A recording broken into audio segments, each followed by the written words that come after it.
Thank you very much indeed, Jeff. Perhaps I should start by adding my apologies to yours on that front. It's an unfortunate coincidence that the first two speakers should be British. I also want to apologise to you. For those of you who are expecting to see Commissioner Navracsics standing here today, unfortunately he's unable to be here, and he's asked me to apologise on his behalf. So we're starting with an awful lot of apologies, but that will be the end, I think, for this afternoon. I'm very pleased to be here, and his absence means that I can be here, so I'm doubly pleased. I'm pleased also to be here in this space, which I've not used before, and which is a very dynamic space, a space which is in transition, is multifunctional, is very flexible, all the sorts of capacities that we want to see from our education systems across Europe. And its dynamism, its flexibility, I think is also what we want to see from the Gateway when we come to talk about that. So I think it's a very appropriate place for us to be today. As Jeff said, the Education Gateway is not new. It was launched back in 2015. If you like, and if I want to pretend that I understand the digital world, I could say that that was the beta version that came out, and it's since been updated and improved in response to comments that we've had from the users, of course, but also our own inputs. And now we are launching today the very latest version of the Gateway, and I'm very pleased to be able to do that for you. And what I want to do, just very briefly and without going into all of the details, which we'll cover later on, is just to try to highlight just a very few of the benefits of the Gateway for dealing with some of the current challenges which our education systems face across the European Union and indeed beyond. Because what we want to do is to put at your service the best possible education platform that we can at a European level. Now, in this room, you are all educationalists, so I don't need to tell you that education and training are essential in terms of delivering the right skills that our young people need for integration into the labour market, for ensuring their employability, and for maximising the potential that we have in Europe for economic growth, and so for being able to pay for the sorts of lives and working lives that we want to have here. But education, of course, is much more than that. It's much more than employability and the labour market. It has an absolutely essential social function. You know that as well as me. It's about the values that we want to promote in our society. It's about attitudes and behaviours which are essential for underpinning, if you like, the sustainability of our societies, and which is necessary itself for all of that economic activity to continue. And this is more than ever essential in a world which is characterised by increasing diversity and pluralism. Now, you probably all know the horrible word subsidiarity, which means that we should not do at a European level what is better done at a national level. You should not do at a national level what is better done at a local level. So in a way, why am I here today talking to you about education, which is essentially one of the most national competencies? And people from some countries would tell you that it's even an essential regional competence that has to be delivered at a regional level, not even at a national level. Why am I here then?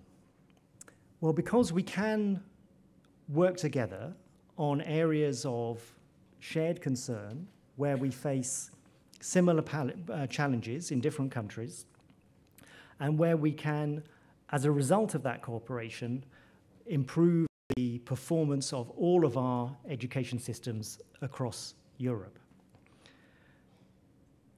And as a result of that recognition of that fact, then the European Union, all of the institutions of the European Union, the Commission, the Parliament, and the Council, all work very closely with national education systems, regional education systems, in order to develop them and to make sure that we are moving in the right direction. Now, what is the right direction? We hear a lot these days about the changing needs of education systems. Education is supposed to be the answer to almost every social problem these days. So how do we do that? We know, for example, that we need a much higher level of skills in our societies than we have currently. By 2020, almost half of all new job openings will require higher education skills. By 2025, it's probably going to be 60% of those new job openings. So we know that we need to increase the levels of skills in our society. We know at the same time that the digital economy is having a major effect on the types of skills that we need, on the way people work, on the way people interact, both in employment and socially and in a civic context. We know that migration is putting huge pressures on our education systems, on our social systems, on our healthcare systems, another challenge that we need to deal with. So we know also that in order to deal with this mix of economic and social challenges, that we require more engagement, more commitment, more flexibility, more creativity, more problem-solving skills, more communication skills. We need foreign languages, we need critical thinking, we need IT skills, and schools are supposed to be a major part of delivering this agenda. So what do we need in order to be able to do that? First, we need a much more active use than we have had up to now of innovative pedagogical approaches. We know that these are tried almost everywhere. There are some very many excellent examples that we see in all countries, but they are not generalized across our systems as a whole. We need better use of tools for developing digital competencies among our young people. We know, again, that just because we talk about digital natives doesn't mean that young people can automatically use all of the digital tools that they will need in later life. We know that we need strong support for teachers and for school leaders and for other members of the educational staff. And one of the ways of doing that is by facilitating mobility of teaching staff at all levels. Now, member states of the European Union have been cooperating together under the Education and Training 2020 framework. There's a policy framework that we promote at the European level. And they've set themselves some key objectives. First of all, making lifelong learning a reality. Secondly, improving the quality and the efficiency of education and training, promoting equity and social cohesion and active citizenship, and that's clearly a very key priority which has come to the fore over the last 18 months or so. And then finally, enhancing creativity and innovation and entrepreneurship.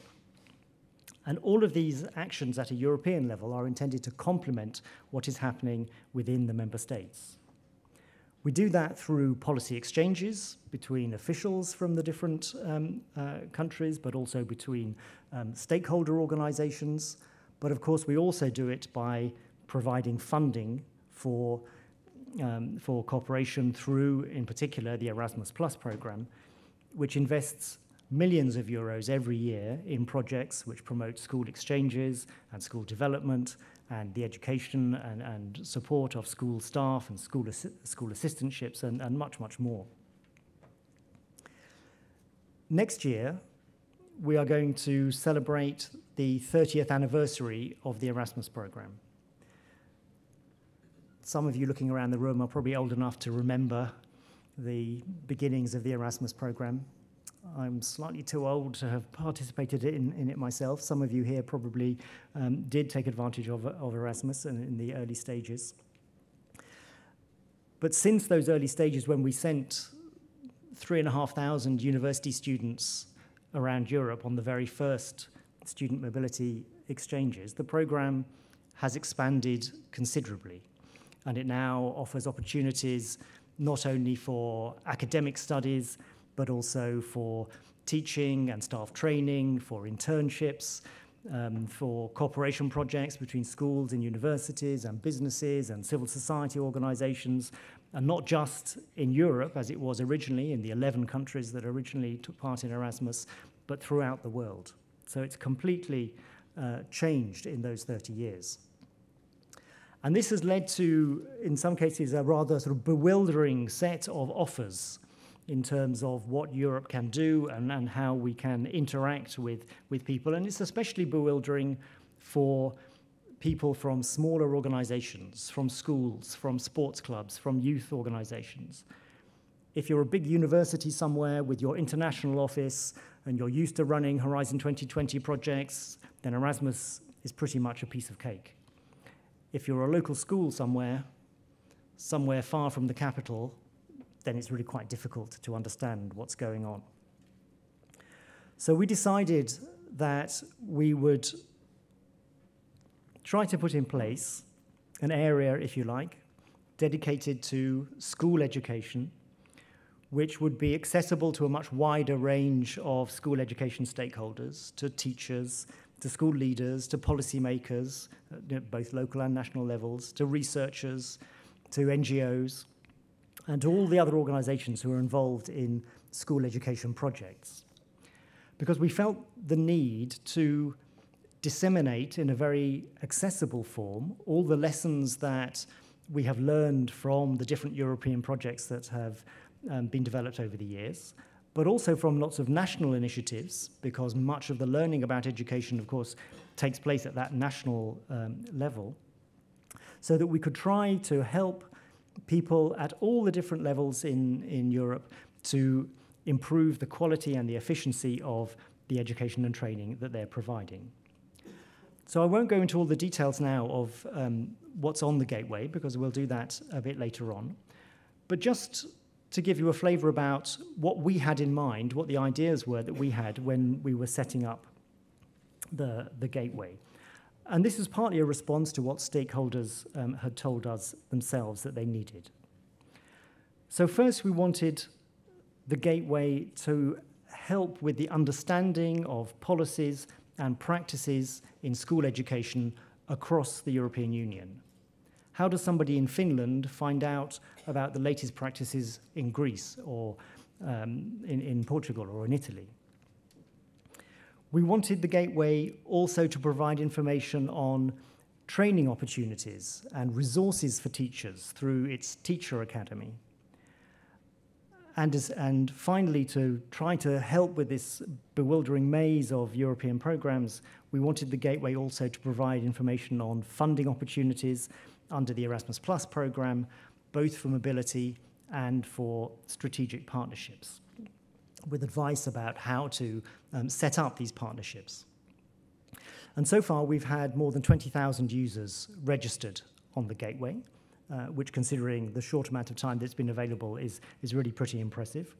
And we have 45,000 visitors every month on the gateway, and that is increasing month by month. And if that's already an excellent start, and if it continues like this, as I fully expect it to, then it can certainly become a key point of reference for the education community in Europe, for teachers, for school leaders, for policymakers, and the rest, excuse me. And this year, the first of the online courses, which will be provided by the Teacher Academy, has also gone online on project-based learning in the classroom. For that, we had over 3,500 participants, already an excellent level of participation. But more importantly than that, nearly all of them who evaluated the course evaluated it as being either good or very good. So it means that we are hitting already with the first of the offerings the level of quality that we need to achieve.